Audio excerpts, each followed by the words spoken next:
अस्सलाम वालेकुम रहमतुल्लाहि व बरकातुहू। इस वीडियो में हम तेज़ी से 24 सवालात को कवर करेंगे जो कि यादें के लिए आपके लिए टेस्ट के तौर पर रहेंगे। आप चाहें तो हर सवाल के बाद आप वीडियो को पॉज करके अपना जवाब किसी कागज़ या नोटबुक में लिख सकते हैं और इख्तिताम पर बताएं कि आपको कितने नंबर हासिल हुए हैं। वीडियो शुरू करने से पहले आप सबसे गुजारिश है कि आप चैनल को सब्सक्राइब करें, वीडियो को लाइक करें और अपने दोस्त अहबाब को शेयर करें। आइए शुरू करते हैं। पहला सवाल है, हेलन किलर की मुअल्लिमा कौन थी? 4 ऑप्शन हैं, Sarah Putter, John Nicholas, Mother Teresa या हिलारी। और इसका सही जवाब है सारा पुटर। हेलन किलर की मुअल्लिमा जो थी इनका नाम था सारा पुटर। इनके अलावा 2 बातें और याद रखनी है हेलन किलर के बारे में। पहली बात ये कि हेलन किलर जो है वो अमेरिका में पैदा हुई और दूसरी अहम बात में जहरीली बुखार से वो देखने और बोलने से महरूम हो गई थी। दूसरा सवाल है, भारत के दस्तूर को दस्तूर साज असम्बली ने कब मंजूरी दी? 4 ऑप्शन है, 26 नवंबर 1949, 24 जनवरी 1950, 26 जनवरी 1950 या 15 अगस्त 1947। और सही जवाब है 26 नवंबर 1949। यहाँ पर आपको 3 तारीखें याद रखनी है दस्तूर से मुताल्लिक़। पहली बात ये कि 26 नवंबर 1949 को दस्तूर साज असम्बली ने मंजूरी दी। 24 जनवरी 1950 को दस्तूर साज कमेटी के तमाम अरकान ने इस पर दस्तखत किए। 26 जनवरी 1950 को ये नाफिज हुआ। अगला सवाल है, सतह समंदर से 1000 मीटर की बुलंदी पर कितने डिग्री सेंटीग्रेड हरारत कम होती है? और इसका सही जवाब है 6 सेंटीग्रेड, यानी सतह समंदर से 1000 मीटर की बुलंदी पर 6 सेंटीग्रेड हरारत कम होती है। अगला सवाल है, रेड्डी हुक्मरानों ने माहिरीन और अशिया को किस मुल्क से मंगवाया था?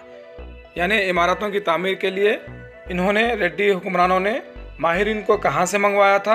बरतानिया, फ्रांस, जर्मनी या इटली से? और सही जवाब है जर्मनी से। रेड्डी हुक्मरान जो थे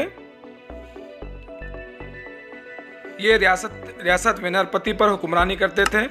रियासत वेनपर्ती जो है इसके जो बानी हैं वो जानू वीरा कृष्णा रेड्डी थे और वेनपर्ती के हुक्मरानों को ही रेड्डी राजुलू भी कहा जाता है। अगला सवाल है, शदीद करंट शॉक लगने से मुतासरा शख्स के दिल की धड़कन रुकने का अंदेशा क्या कहलाता है? और इसका सही जवाब है कार्डियक अरेस्ट, यानी शदीद करंट शॉक लगने से मुतासरा शख्स के दिल की धड़कन रुकने का अंदेशा कार्डियक अरेस्ट कहलाता है। अगला सवाल है, ज़मीन को महवरी गर्दिश का एक चक्कर मुकम्मल करने के लिए दरकार वक्त कितना होता है? 26 घंटे, 25 घंटे, 24 घंटे या 23 घंटे? और इसका सही जवाब है 24 घंटे। ज़मीन को महवरी गर्दिश का एक चक्कर मुकम्मल करने के लिए 24 घंटे का वक्त दरकार होता है। महवरी गर्दिश किसे कहते हैं? ज़मीन का अपने महवर पर गर्दिश करना महवरी गर्दिश कहलाता है।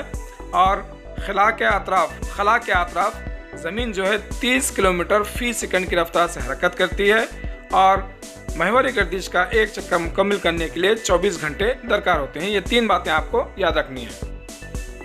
अगला सवाल है, ज़मीन के अतराफ हवा के गिलाफ को क्या कहते हैं? ये ऑप्शन में ही इसका जवाब है। 4 ऑप्शन है, एक स्लाइड छूट गई है और इसका सही जवाब है फिजाई कुर्रा। अगला सवाल कि ज़मीन की मदारी गर्दिश की वजह से होने वाली तब्दीली क्या कहलाती है? इसकी भी एक स्लाइड छूट गई है और इसका भी सही जवाब है मौसम बनते हैं, यानी ज़मीन की मदारी गर्दिश की वजह से मौसम बनते हैं। और ये जो गर्दिश होती है मदारी गर्दिश ये बैज़वी शक्ल की होती है। अगला सवाल है, गोदावरी के किनारे कितने साल में एक मरतबा पुष्कर मेले का इनेकाद होता है? 10 साल, 11 साल, 12 साल या 13 साल? और सही जवाब है 12 साल। गोदावरी के किनारे 12 साल में एक मरतबा पुष्कर मेले का इनेकाद होता है। गोदावरी दरिया जो है वो बड़ी ही मुतबर्रिक मानी जाती है और इसके अतराफ बहुत सारे अहम रूहानी मराकिज़ हैं, जैसे नासिक का कुंभ मेला है, त्रंबिक दिवादिशा है, नांदेड़ का सचखंड है और बासर में जो है ज्ञाना सरस्वती मंदिर है, सरस्वती मंदिर बासर में। ये तमाम के तमाम रूहानी मराकिज़ हैं जिनके नाम आपको याद रखना ज़रूरी है। सवाल इस तरह से है, गोदावरी कौन से समंदर में मिलती है? और इसका जवाब है खलीज बंगाल में। और खलीज बंगाल में मिलने से पहले ये दरिया 3 शाखों में तकसीम हो जाती है और अंतर्वेदी या यानम के मुकाम पर जाकर ये खलीज बंगाल में मिलती है। गोदावरी का मबदा जो है वो मगरबी घाट में मौजूद ब्रह्मा पहाड़ है, 1465 किलोमीटर का फासला तय करती है और खलीज बंगाल में ये ख़त्म होती है। अगला सवाल है, दरख्तों की कटाई से किस गैस के इजाफे से ग्लोबल वार्मिंग में इजाफा होता है? ग्लोबल वार्मिंग यानी ज़मीन पर हरारत का बढ़ना ग्लोबल वार्मिंग कहलाता है। अगर दरख्तों को काट दिया जाए तो कौन सी गैस में इजाफा होता है? और इसका सही जवाब है कार्बन डाइऑक्साइड। दरख्तों की कटाई से कार्बन डाइऑक्साइड गैस का इजाफा होता है, जिसकी वजह से ग्लोबल वार्मिंग में भी इजाफा होता है।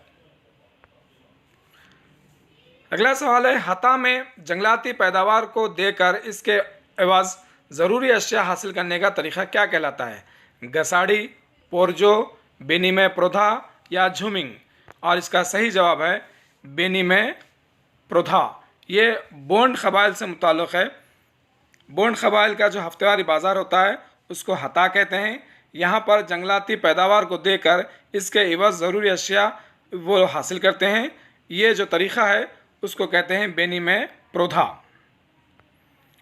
अगला सवाल है, बोंडा कबाइल कहाँ के जंगलात में रहते हैं? नल्ला मल्ला में, अराकू में, आदिलाबाद में या नीलगिरी में? और इसका सही जवाब है अराकू में। अराकू वादी जो है वहाँ पर विशाखापट्टनम के जंगलात में ये बोंडा कबाइल रहते हैं। अगला सवाल, चंचू कबाइल किसकी पूजा करते हैं?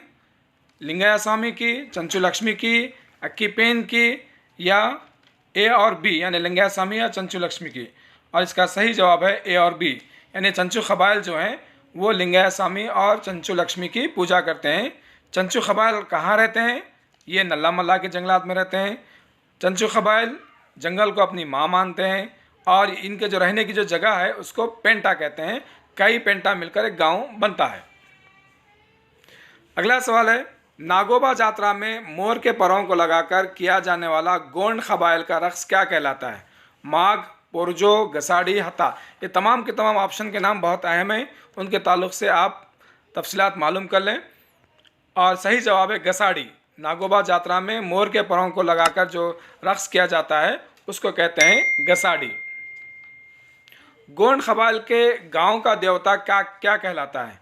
अक्कीपेन, गसाड़ी, रीमो या लिंगाया स्वामी? और सही जवाब है अक्कीपेन। गोंड कबाइल का जो देवता है वो कहलाता है अक्कीपेन।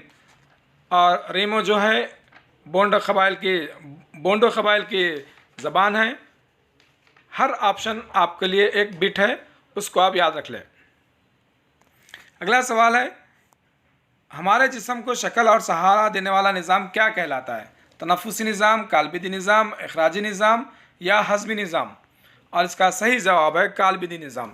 हमारे जिस्म को शक्ल और सहारा देने वाला जो निज़ाम है वो कहलाता है कालबिदी निज़ाम।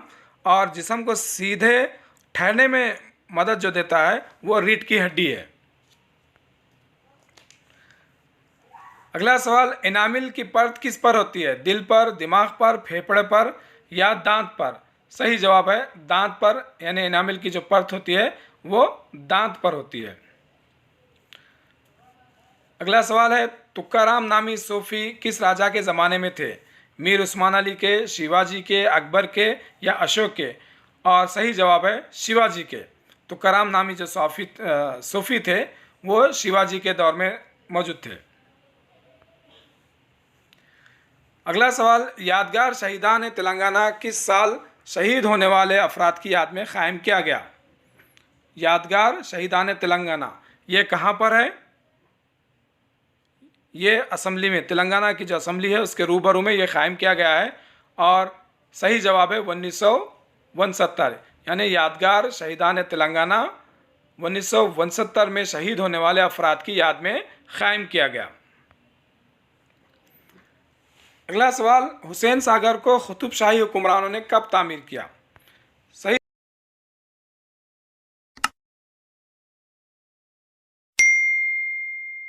और हुसैन सागर पर जो सड़क है ये सड़क हैदराबाद और सिकंदराबाद को जोड़ती है।